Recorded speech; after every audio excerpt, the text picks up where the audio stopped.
bazo sala bazo ko réunion ba pour un président il y a cour constitutionnelle il est d'office président il y a conseil supérieur il y a magistrature voilà yende avocat décision disciplinaire contre ba juge Miyibinyo politique est bandit politique est bandit ça nini combien gagne la communauté internationale droits de l'homme ONU balobi trop c'est trop ba congolais va souffrir ba les Bénin yambalo et sengeli congolais a récupéré bisikana maintenant Paul Kagame azali na liste ya rapport mapping docteur Mukwege alobaki ke na boyaki Tshisekedi na yebaki te ke Tshisekedi aza na mission boite tango toyebisa bino ke Tshisekedi aye mpona kosala mandat te Tshisekedi aza na mission spécifique ya kodeboulonner système ya Paul Kagame nyonso Kabila net Kabila olie okima okimi te sikoyo bokomona haute trahison la haute trahison parce que nous avons la preuve que la garde des forces armées congolaises Toza a infiltré Baroua la garde des députés a infiltré Baroua la garde des sénateurs a infiltré Baroua papa place ya conseil de sécurité ya RDC Kabila se permet qu'on soit un Rwandais à Tché ayebaki te qu'un jour à Colombo ou bien il ne peut pas son pouvoir tant au moment qu'il va il ne peut pas son pouvoir et c'est là qu'il peut embattre il ne peut pas son pouvoir comme na bango na maye et si nous allons je veux faire un Congo puissant sur le plan sécuritaire et sur le plan économique. Félicitations na directeur Ngindu, Eric Ngindu, il y a cellule de communication. C'est ici où je profite de l'occasion parce que tu as une réunion dans la salle de congrès. Oyo Lumumba, na roi de Belge, basalaka discours. Combattant ya yebi, nazala image na kolakisabino. Place au roi de Belge à Outiko Salawana. Nazalaki wana tosali réunion, il y a un communicateur et un chef de l'État. Va condamner Bisso, Dengue, doit se comporter vis-à-vis du directeur du cabinet du chef de l'État. Son Excellence Guilain Nyembo, nous avons présenté nos excuses parce que le ventre affamé n'a pas d'eau. Nous avons une déclaration parce que Bango Bazali Pembeni est chef de l'État. Bango n'est pas chef de l'État. Nous avons Senga pour le gouvernement a rehaussé ou bien la présidence. La communication. La communication c'est une arme aussi. Comme l'arme de guerre contre les ennemis. Tout le monde est directeur de cabinet Guilain Nyembo. Tu as présenté nos excuses. Parce que Tolobaki Mabe contre Yo. Parce que Batobasali Moussala 3 jours.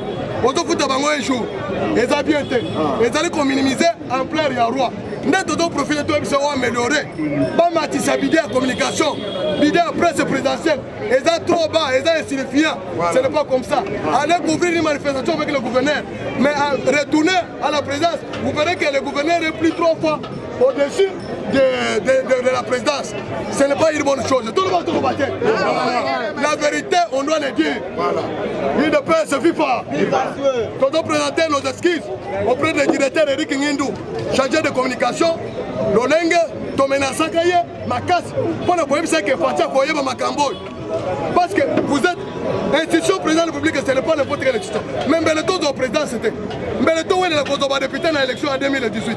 Est-ce que Kagame a l'ingénieur Kima? Quel est l'ingénieur là? Et tu sais que la ABC Fati. Tant qu'on a une élection, où est la Gaga Rose en Moutou? Les poissons commencent à pourrir par la tête. Bango Balobike, dans la Youm, soit pour Sango au commande. Mais Fati n'a de boulonner Bango, va comprendre. Congolais et Congolaises, soyons vigilants, soyons vigilants. Lobby Glencore. Dans lobby Glencore. Combattant le lobby de Glencore. Société. Il y a une multinationale. On va exploiter le pétrole. Pour exploiter le cuivre. Cobalt. Et donc ils s'arrêtent. Ça n'est pas. Congo est comme Bololo. Bête Maboko. Avec Amman. Amérique a taxé Bango Amman. Vous avez escroqué la RDC. Bon foot man, 1 milliard direct, 1 milliard direct. La côte américaine. Yo, zo sagana. To sagi partenariat pamba. Azongisi. Bon comment l'économie, o to kotela ngona Nicolas Kazadi. IDPS viva. Viva. Mama nangaye. Nicolas Kazadi a mobilisé budget armé. Et Colombo 300 millions. Et Coco a plus de 5 milliards. L'année aux Oya. Parce qu'on va investir dans l'armée. Ton côté comme munitions. Je vous dis que ton côté comme munitions, ton côté comme armes. L'Afrique mobile. Budget, la loi de programmation, va adopter un lobby. Va député Fatia lobby avant Bokende. Va adopter la loi. Il y a programmation de la FARDC. Aïe, est-ce que Magambo Kabila est Rwandais? Tout fait. Entre les Congolais et les Rwandais, il n'y a pas les ennemis. Les hommes mais entre les régimes Tshisekedi et les régimes de Paul Kagame, face à face, il y avait. Ce que mon Rwandais, c'est ça m'a bêté. Ce que mon Paul Kagame, la militaire, il y a Rwanda, il y avait. Rwandais, tout un problème. Nous sommes les peuples africains. Mais les régimes, comme le régime, il y a Congo. D'abord pour l'intérêt, il y a les peuples d'abord. Mais comme les régimes d'apartheid, motoethnique, il y a Paul Kagame. Et Zobunda Ponako, pour ma Congolais, il est déjà ennemi, il y a la communauté internationale. Ennemi, il y a l'Union européenne. Il y a les États-Unis d'Amérique, même il y a la Russie. Ah, il y avait. Et Silit. Pour la qui se fait Betsy Bal, Assimi se touche na caro. Papa, na caro, batiki Bounagana. On a bien tout profité. Bakoti, Fatia le bien pour Kagame, mauvais joueur. Pas arbitre supplémentaire, ça l'est. Penalty. Kagame a l'oublié. Oh, je ne suis pas au Congo. Bah, Sodan a gagné la frontière, dans la guerre tampon. Fatia l'obité, preuve Yangoy. Batia médiateur. Médiateur, maintenant, soyez la preuve. Bisotoye na preuve. Kagame a l'oublié, il y a pas qui te toque, ça. Jean Lorenzo. Jean Lorenzo a l'oublié que Fatia Yebe. Ah, Fatia Yebe. Maintenant, pour le Kagame, il y a gagné la preuve. Parce que dans 48 ans, on peut se preuve. Alors, repli stratégique. Je vous entends, repli stratégique. Bazongi, Batiki, Mondoki Mok. Même si le peuple est bolongo, vide. Peuple a vidé. Tu récupéré. Yoga France. Refaire. Les forces d'essai ont suivi les refaire. Les forces d'essai n'ont pas eu force à résister à l'armée du M23. Ah, bah Mati Bakiti, Bisoto Seki, Yévé, Zokane, Zalaki Piège Mouné, communauté internationale et Zuyak, que Rwanda, à côté de la Mabélé, à Congo, Salénini, et violé, et Silit. Et Silit, Bakangis Koyo, Rwandais Belé, Rwandais Belé, Bamoussou, la chemise, ma commune pour tenir. Yévé, na politique, Salama Yele, Salama. C'est la politique le Tala. Les autres ont fait mandat. Matin, c'est prétend toujours être président élu. Maintenant, il faut dire comme il y a un contentieux. Bon, comme ça, tout un dialogue. Tout ça la transition, tout ça la vraie élection. Tout le monde est dans ma cambo à zéro. Et contre la mabé, non, non, contre la président. Maintenant, il y a la justice transitionnelle. Il y avait. Nani a Yibakanin, Nani a Yibakanan, Ayebe, Matin Foyoul, on a qui député national, qui a trahi le pays. Parce que, bon, gérer Nabaroua, Nabauga, Ayebe, on salue la haute tra, et dans la constitution, Bangotou va gérer la Kabila, Bazali sous la Maloba Kolobate, parce qu'ils ont géré, ils étaient complices, mais Bissotoé, Yakoya. Pour découvrir que les Rwandais vont faire. Qui est Congolais? Qui aime le pays? Ils ont travaillé tous les années. Tu n'as jamais dénoncé que dans l'armée, il y a des étrangers. Maintenant, ils sont découvrir. Voilà. Il ne peut se vivre. Nairobi, guerre est à l'Est. Aujourd'hui, on va soutenir fort d'essai. Mais mon conjoint fort d'essai, on va soutenir rien. Il ne peut se vivre. C'est pour votre information. Batonio Sobana Koboya état de siège. Église catholique. La Mouka. Bato Kabila. Ezalaki arme munene. Oyo panzi ba izini na bango nyonso na Rwanda. Et comme la chômage. Na minute crise alimentaire ko na Rwanda. Parce que biloko bana ko kota na est. Ezo kota lisusu ndenge tokangi coopération, accord bilatéral, accord, contrat, traité na Rwanda, na Maye. Comme bakangi frontière. Merci. Peuple Rwanda a contourné contre Paul Kagame. Posez là. Mobutu, pourquoi pas Congolais pas Congolais? Dans le pays nyonso minene obana ko pesa biso et kangienne. Des crises s'accentuent. Des bateaux fatalité Mobutu dégage. Des loko to sali Kagame. Bateau ba ko attaquer Kagame. Ba Congolais pourquoi? Tout le bateau le bateau. Ah ouais, je vous informe. Les gars. Ah oui, je vous informe. Mes gars. Combattant, je vous informe. La guerre sera plus longue. Tshisekedi a lati maintenant esprit militaire. Azoyo kate. Basengi Kagame azosenga bulimbisi Tshisekedi aboyi. Alobi Kagame ngana yo fala. Comme tu ici na terrain, ma belle na biso. Tu récupérer ma belle. Maintenant tu peux mis quoi face à Rwanda. Tout le bateau. La guerre a commencé hier avec un soldat, avec un lieutenant. Papa, akati si moko. Alobi trop c'est trop. Makile gangi, makile salinini. Papa, soldat wana, à la moussila matin faut y lancer la déclaration. Matin faut y comprendre que awa la perdre le contrôle. Dans le discours ya kosala lisusu, Moutassa Bini déjà na Kikakati. Moïse Gatou. Est-ce que dans le discours ya kobisa ba Congolais? Qui ça avec Kabila, bazo piller Congo. Bazo infiltrer Congo na armée. Tu sais que na yebisa bino. Tango zo mona mbongo asilikaki na Kadima. Tu sais que alobake avec Kadima. Il n'y aura plus encore un major rwandais, un soldat rwandais mixé dans l'armée congolaise. Il n'y aura plus un politicien ou un besoin ministère, fonction, il y a l'État par dialogue. Makamonyo Souana Namaye, Lutundula, à lobby, la Conseil de sécurité. Mon président m'a envoyé. Il n'acceptera jamais de faire brassage, mixage, intégration des rebelles au sein des institutions de la République démocratique du Congo. Oui, quoi c'est la nini? Mon peuple, le Parlement, les institutions de la République n'accepteront jamais de tout ça. De Silit. Parce que bon, mon niveau, vous venez qui est les lignes à pas mettre ticket. Vous connaissez. Jusqu'à tel point que beaucoup tout là. Si le plan international va battre, tous c'était des aventuriers.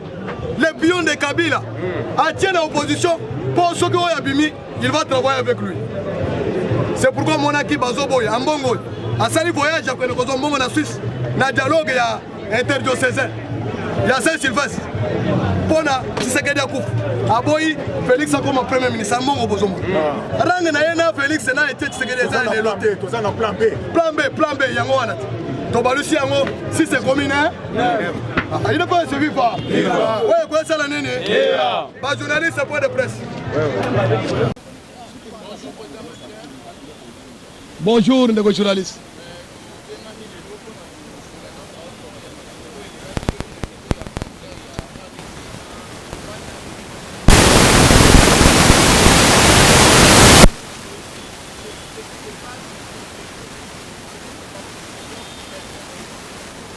Merci ndeko journaliste tozo présenter regret mingi na makambo oyo ezoleka na frontière na biso na République ya Rwanda. Toyeba kite que makambo boye ko salem. Maintenant tozo profiter pour le peuple congolais. Bitumba ezali sous na kati ya mabele te. Bitumba ekati singambo. Maintenant nous sommes en guerre. contre Rwanda. Ratissage au Salaki contre les rebelles et Sili. Maintenant, Koza au frontière. Pour récupérer ma territoire na biso nyonso. État de siège et servir biso pour Koyeba qui est l'ennemi principal du peuple congolais. C'est le régime du Paul Kagame et non le peuple rwandais. Biso ba Congolais. Koza un peuple oyo azali hospitalier. Kozo ya ma polo nyonso awa na Kinshasa. Koza na bato batu basali 60. Ba Sénégalais, ba Maliens, ba Éthiopiens, ba pays nyonso africain bazali awa. Kozo ko boye kokone na ba pays oyo tozala bango ba bon voisinage. Tshisekedi s'est humilié, assimilé makasi jusqu'à tel point qu'on s'est là. Donc concession, il y a kopesa Paul Kagame exploitation ya minéraux na biso or. Paul Kagame asalaki usine. Mwana nkasi na ye Kabila ayebisi ke sala usine minéraux ko bana kokatisa kuna ya or pendant que na Rwanda or ezate. Coltan ezate. Ba minéraux nyonso ezana ezana Rwanda te. Mais Rwanda ezana usine azo sala mituka ya batterie électrique. Maintenant Tshisekedi tangoye amikitisi ayebisi Paul Kagame pour raison de la paix. Parce que Tshisekedi a besoin peuple à est et Kimia. Pour raison de la paix, tout se partager minéraux. Yo ozana usine, ngai nazana minéraux, tout se partager dividende. Kagame n'a pas compris.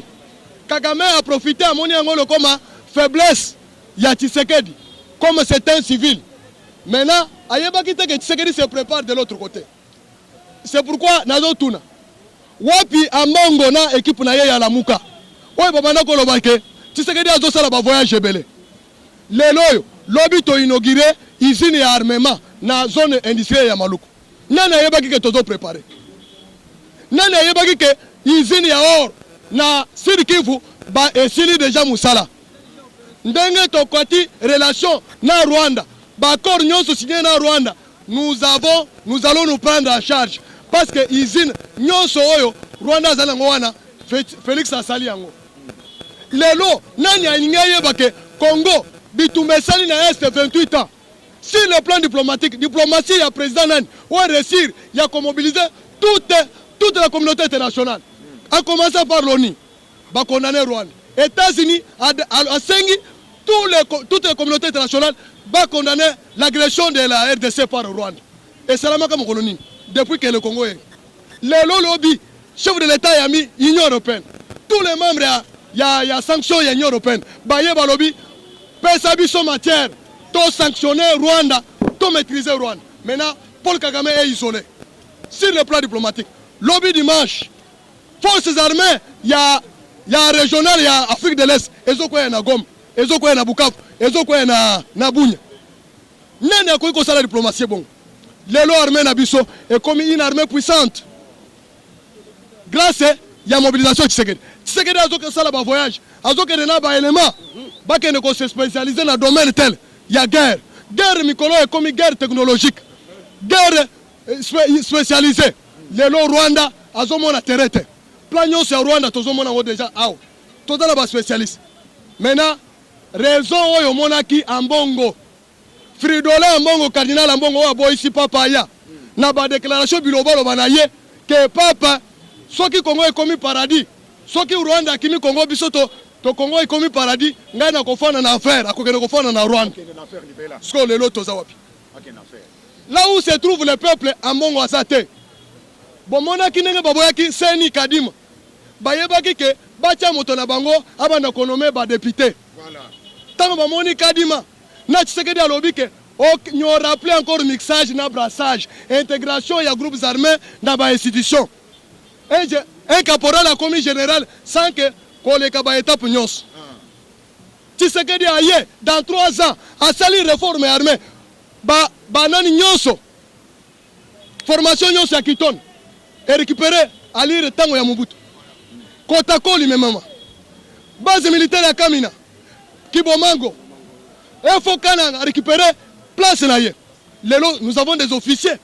Oui, besoin de défendre le lobby. Nous sommes prêts à franchir lobby et militaire à franchir. Rwanda a la force ni. Bomonaki peuple a se mobilisé derrière FARDC, derrière le chef de l'État. Na Bukavu balobi na frontière tozo kota. Parce que nombre na biso même ba soda Rwanda baza combien ba ko matin bato nyonso ba ko silate. Il y aura une équipe oyo lokola ba américain ba sala na ba britannique. George Washington atangate. C'était Mwana Wenze. Le premier président américain atangate George Washington. Azalaki babumi bandimi lelo bo anglais boko silisa biso.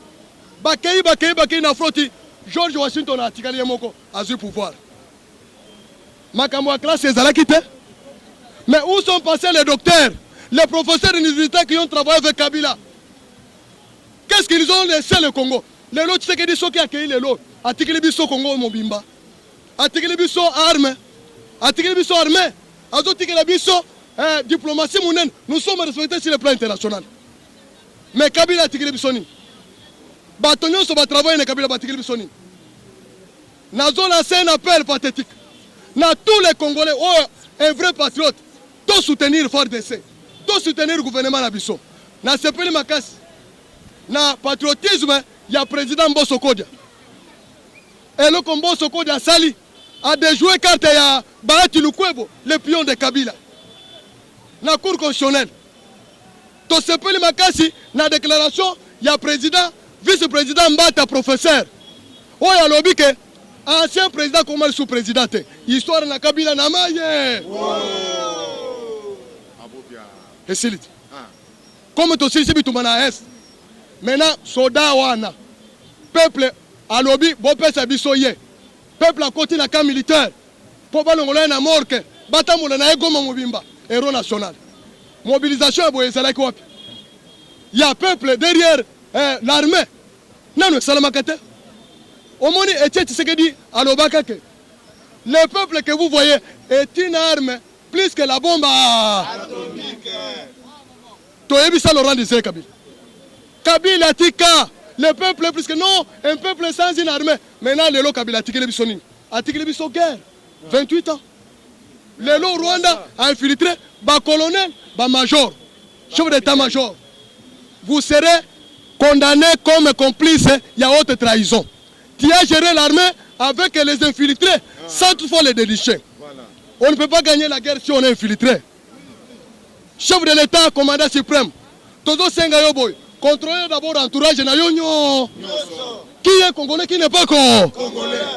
C'est ça la première stratégie pour gagner la guerre. Voilà. Si vous n'êtes pas infiltré, vous allez gagner la guerre.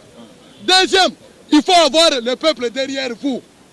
Comme le peuple s'est soulevé comme un seul homme. Nambaloyo, tala Martin Fayulu azoa ko sotuka. Basi bakati relation, ayeko senga o bakati relation. On doit opposer ya nini? Oh, bilokos. État de siège et produire le fruit, to découvrir, to récupérer ma territoire, azolo bakebolo ngola état de Doki. Martin Fayulu Doki. O maniskoyo. Oye bisor na yo. O maniskoyo. Tolo kana.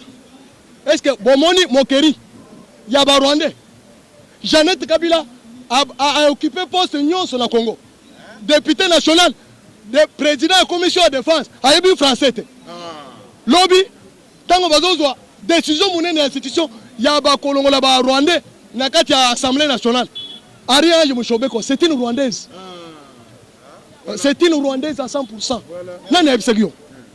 Tamo mwamba lelo nana tango tolobaki tamo mwamba aza Burundais nana ndima maintenant tango akena de Bruxelles alors que je ne suis pas congolais voilà yemoko c'est pour vous dire congolais à la vigie moment oyo ndeba bomela biso Laurent Désiré Kabila comme Tshisekedi abimi lokola héros national pour nous défendre Mabele ce n'est pas Tshisekedi fils.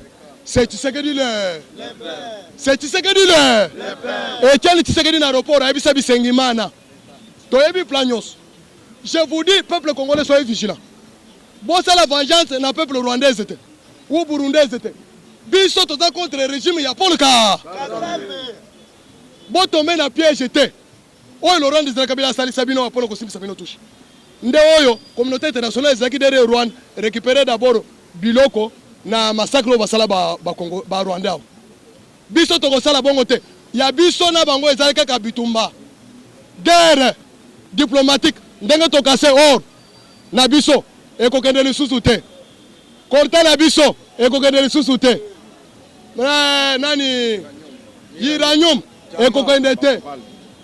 Rwanda akosala lisusu je officiel. Soki ozala sima officiel buka yango. Ezali audit oyo Rwanda achaki biso po na kosala biso écoute. Serveur central na Rwanda. Voilà. Africell. Ozo wele la Africell. Oza écoute na Rwanda. Eza usine ya ba Rwandais. Compagnie ya ba Rwandais. Congolais yebe. Tala. Omoni tango basala ka guerre. Il y a la guerre économique, guerre médiatique, guerre diplomatique.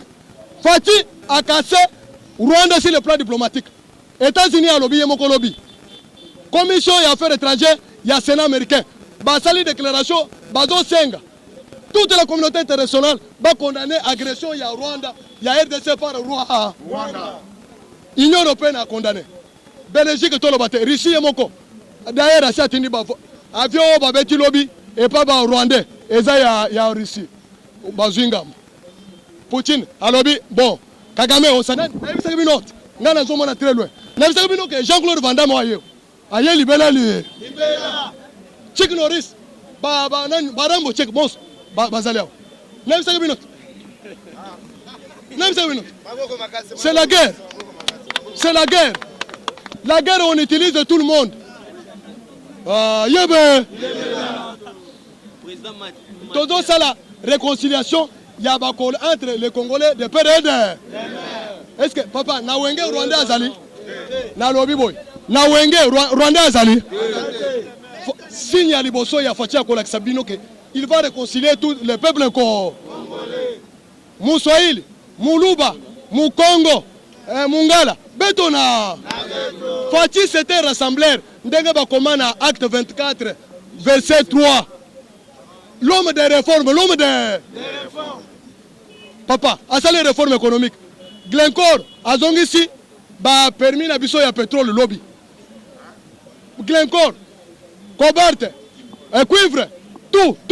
Azongisi en lobby, lobby. Oyo, ce n'est pas Tshisekedi. Oyo, ça, États-Unis da. A foutu na caution. Il y a corruption. Et pas Amérique, 1 milliard de $.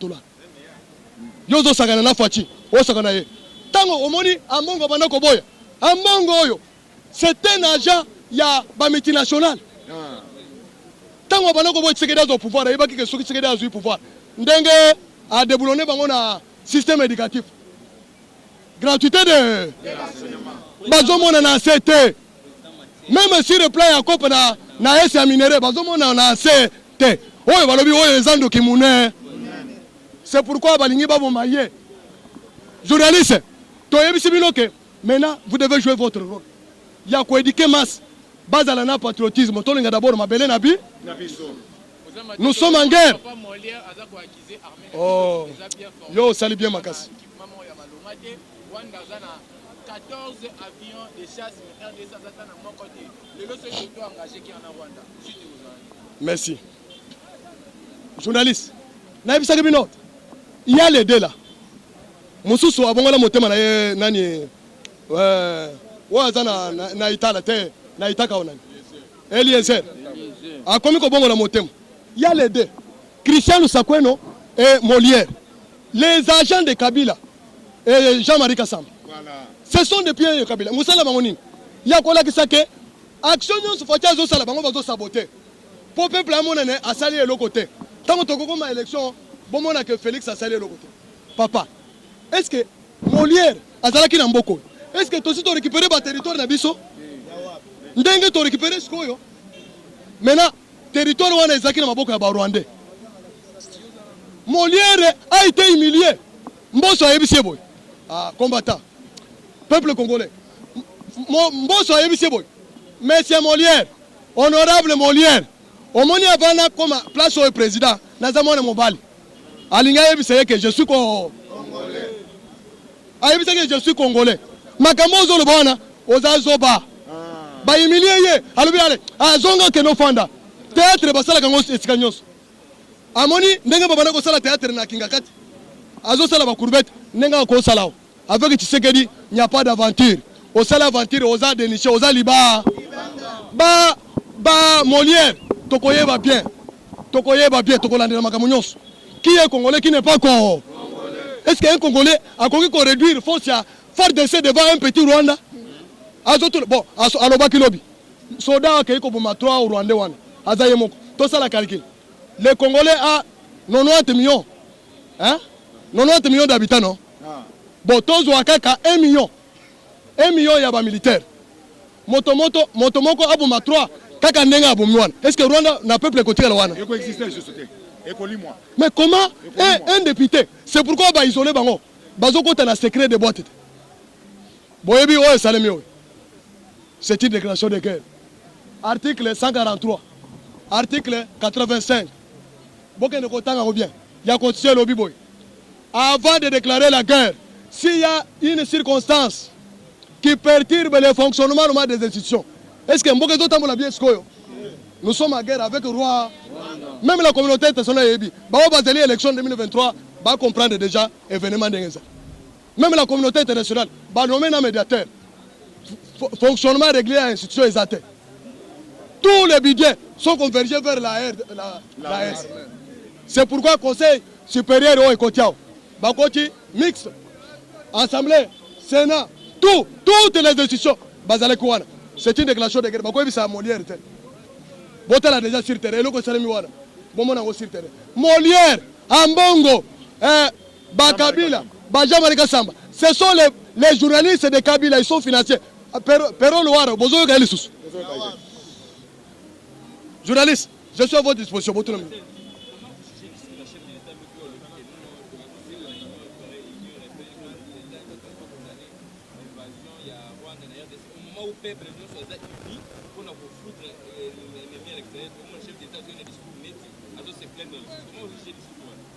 Fati Béton, Fati Béton, au moni moto azo sale bolam.